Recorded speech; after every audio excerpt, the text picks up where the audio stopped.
Hello, I'm Deb Knight. Welcome to A Current Affair. First, the proud community battling a youth crime crisis.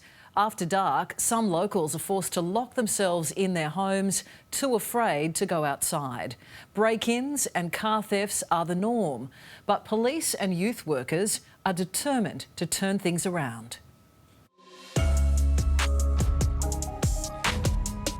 I've got cracked windows, I've got a smashed window. I've got holes all through my house. There were 30 cars stolen in one weekend.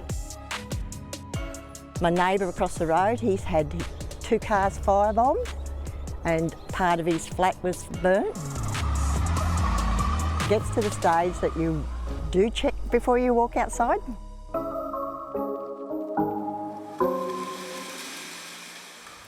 This is Dubbo in the New South Wales Central West. At a glance it looks like any other country town, but when the sun goes down here, that's when the kids come out to play. Stolen cars, high-speed chases. Here, kids are filming themselves tormenting a resident with a knife in an alleged home invasion. Social media thugs acting like they rule the town, and the sad part, they're so young.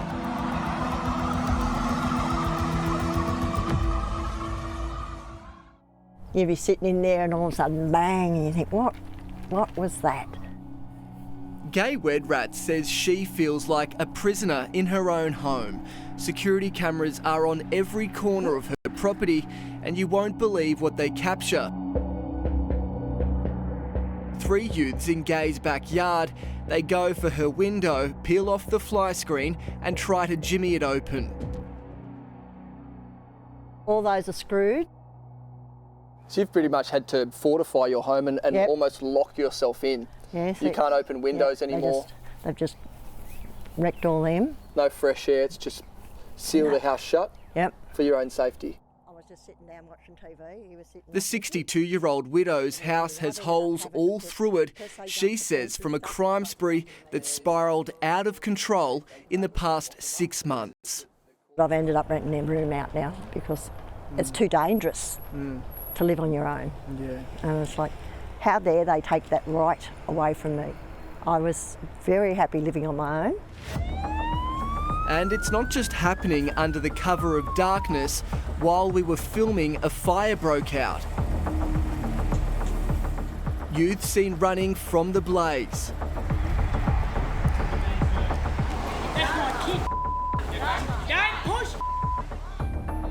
This is what police are up against.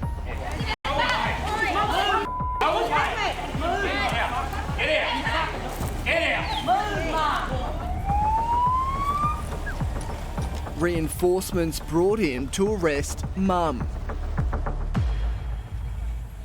Yeah, look, I do think that parenting is a big issue, and certainly contributes to some of our challenges and issues that we have within the town. And it's not a badge of honour for us to want to arrest an 11-year-old. That's not what we want to do. And we also New South Wales Police Assistant Commissioner Brett Greentree's job is to break the crime cycle and help keep Dubbo safe. Is it fair to say that some of these youths just have absolutely no regard for police? Yeah, I would say very reckless. Some youths you will see on videos that they'll post themselves on social media, complete disregard for community and their own safety, let alone others. Where does this end? Where did this stop? Is somebody going to get killed? Or is one of these youths going to kill themselves? Yeah, I do really worry about some of their actions. As I said earlier, very reckless, particularly with regards to stolen motor vehicles. You know, that you talk about what keeps you awake at night. That is a real concern. Night Patrol is also on the front line in Dubbo. Got a couple kids here, one on a bike, not worried about the car, and he's running.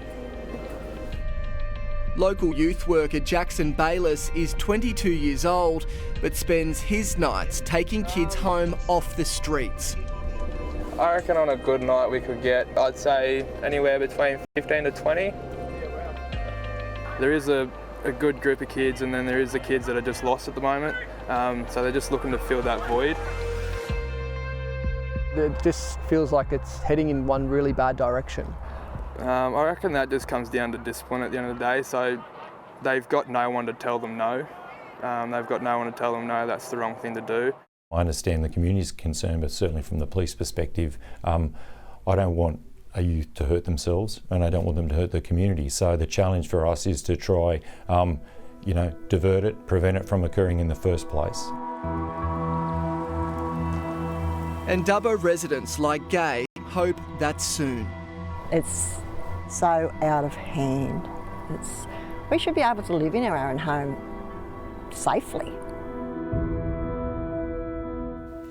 Well, after our visit, police staged Operation Rhino, making 7 arrests across the one weekend. 5 of those charged were youths already on bail.